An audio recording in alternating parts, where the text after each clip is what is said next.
And we're back. So this is part 2 of my Need for Speed Let's Play series. As you can see, I'm actually racing at this point, which is fantastic and surprising. At the end of that last video, I had begun kind of stealing a joke that I had gotten from a fake Twitter account a while back that I'd liked.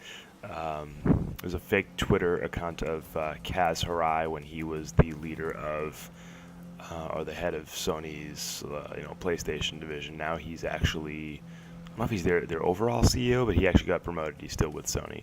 But anyway, there's a fake Kaz account, and he used to make all kinds of jokes about Sony and PlayStation. One of them was about the game Mod Nation Racers, and someone made a comment about Mod Nation Racers, and the fake Kaz account retweeted something to the effect of, "Oh, but Mod Nation Races is not a kart racer; it's a loading screen sim."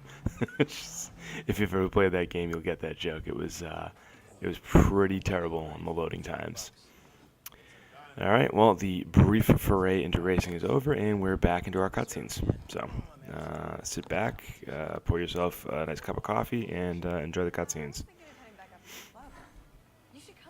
Definitely remember watching this the first time and thinking to myself that I want a cup of coffee now because they're about to drink coffee. And I can guarantee the same thing is going to happen this time. Yep. I'm going to have to go make myself a cup of coffee as soon as I'm done with this.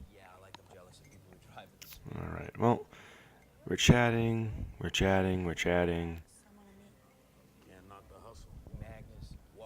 No, this would work great for a TV commercial.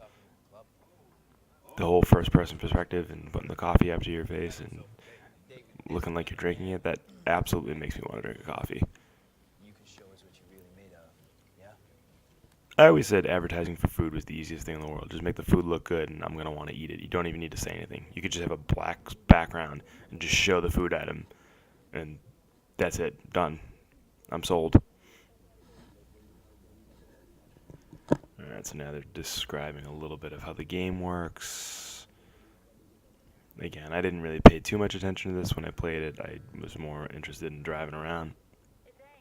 I believe at this point I got to actually drive around a bit, or at least I tried to, but I think these cell phone calls kept happening.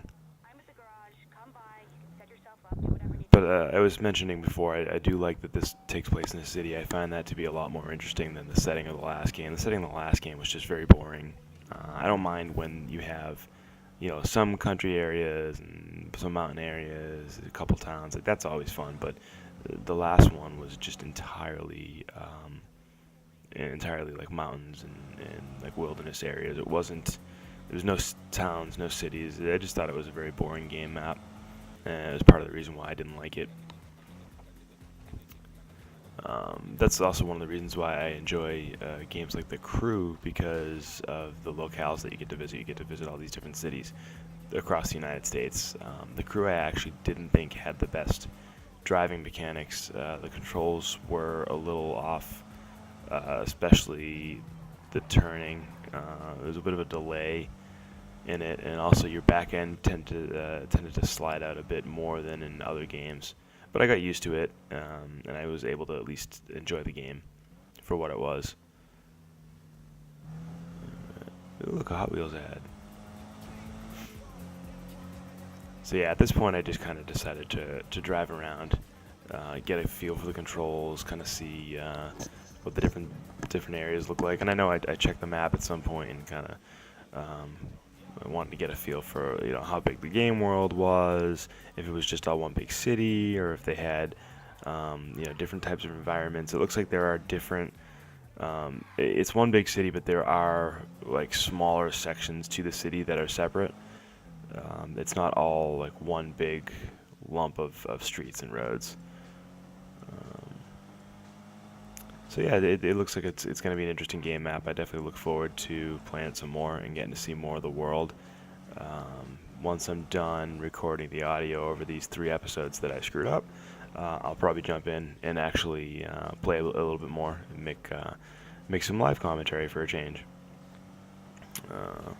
Yeah, situations like this, it's it's tough for me to remember what I was talking about. I'm really just driving around and trying to get a feel for the game, and of course, I keep getting these messages, which were annoying the shit out of me. It's like, yeah, I get it, I get it. I think eventually I just cave and I just go. I think that's what I'm doing right here. I think I'm just caving and going to the next mission so I can stop at the stupid pop-up messages. Um, that is a cool looking city, that's for sure. Come on, come on, what are we doing here? And I know at one point I made a comment on the number of the interstate, and I think I actually screwed it up. I think I compared it to where real life interstates existed, and I was just totally off. I don't even remember what I said.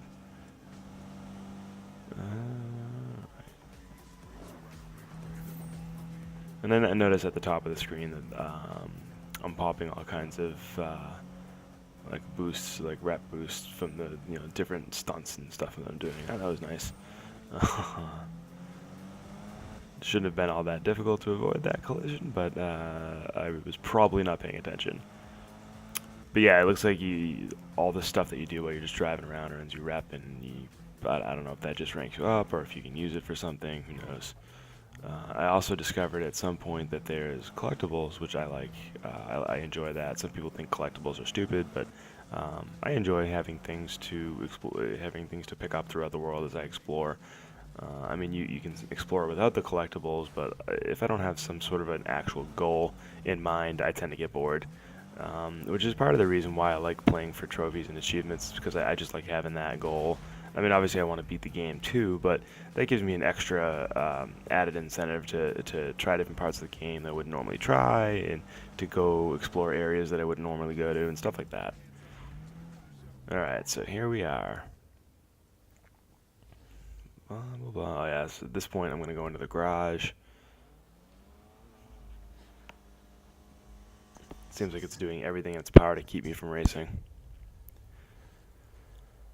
I'm really not one for customizing cars in these games. It's just not something I'm that concerned with. And I know that's kind of the point of this particular one, is to, instead of having like a huge stable of cars, you are limited to, I think, 5 or 6.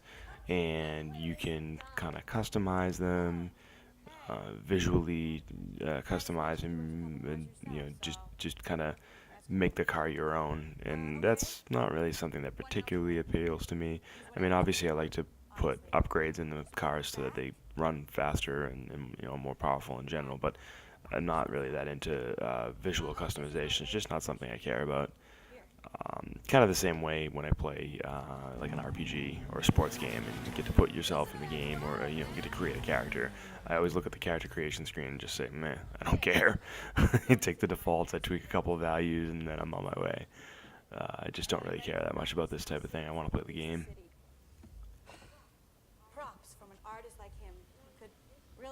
I feel like that watch just doesn't go with the rest of her ensemble, the rest of her look. I don't know why, I just noticed that. I didn't notice it the first time. I guess because I'm not actually playing the game. Although in this situation I wasn't actually playing the game either, because it's just cutscene after cutscene after cutscene.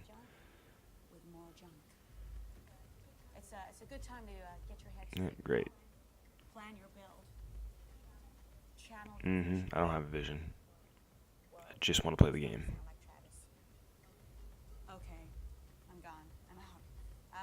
Great. And maybe I'll see you out there, yeah? Oh, and put the tools back. I wish there was an option to not put the tools back. What if I don't want a fist bumper? I think you should give me the option of whether or not I want a fist bumper as well. But alas, it is not that type of game. Alright, so, hey look, a trophy popped. Always excited when I pop a trophy. Alright, blah blah blah blah, more text. I mean, it's all basic stuff. It looks like there are a lot of customization options, so if you're into that type of thing, this is a good game for you. I don't really care. I just want to play. I think I did end up at least changing the paint job. That's one thing I'll do. I'll change the color, but I won't go into detail with different parts of the car or decals or anything like that. I just don't care. Yeah, I remember at this point in time I was trying to figure out how to do it, because I thought I was on the screen that I needed to change the paint colors, and I was thinking at this point in time, do I have to change the paint for each individual, part of the car? And then, of course, I figure it out in a few seconds. You've actually got to back out of it. And once you back out of it, then you can select like the overall paint job.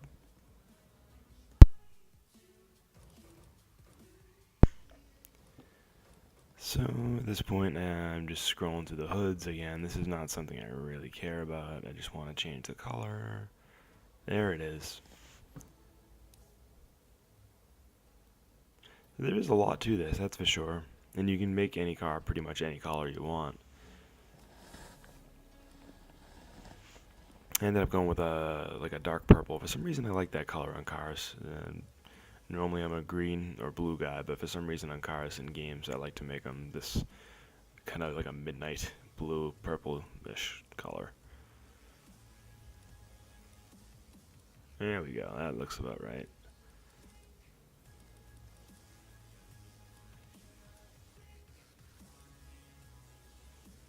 Alright, me. You can press X now. So I think at this point I jumped back out on the road and started racing again. But it looks like this video is also getting close to ending. So I'm thinking I probably just exited the garage and then, called it a video. Yes, I would like to leave. Oh, there you go with another phone call. Talking to Spike. Just cutscene after cutscene after cutscene. Alright, well,